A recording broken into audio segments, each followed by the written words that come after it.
place, nice, very good question. What's the difference between place, stan, or grahan, and loka? Like we say, Goloka Vrindavan, or Goloka, the planet of the cows.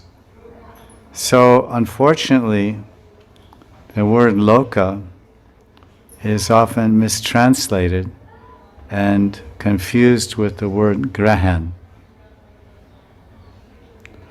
If you go on satellites, you can take pictures of different planets, grahan, and there's some type of globe or some type of, like Jupiter has the rings and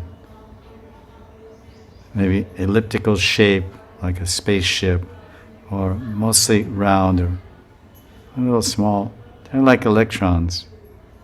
Like we have so many electrons moving around, the protons and all these things. The planets are like big atoms. Microcosm, macrocosm. They said, as above, so below. So below means anoraniyan, mahato mahiyan. Below means at the atomic level, you find the center point, the nucleus, and then the neutrons and the protons, and one's spinning this way and the other way, and they have their orbits and they don't bounce into each other. That's at the atomic level. Atoms and electrons. Then you go up to the planets, the sun is now bouncing off the moon. It's not like billiards.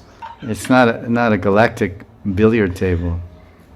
The planets have their fixed orbits and they stay there and they go where they have to go by the arrangement of Krishna. And the scientists will say the gravitational forces and pull and large body, small body, and all kinds of things, whatever. But ultimately it's Krishna's moving everything. So, Loka is often translated as a planet. The planet of Krishna, the planet of the cows.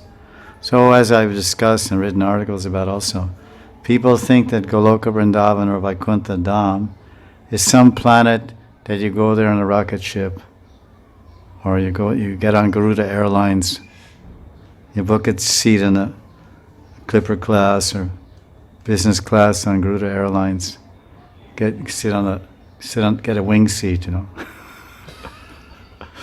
I say the airplane wings. Oh, Garuda has wings.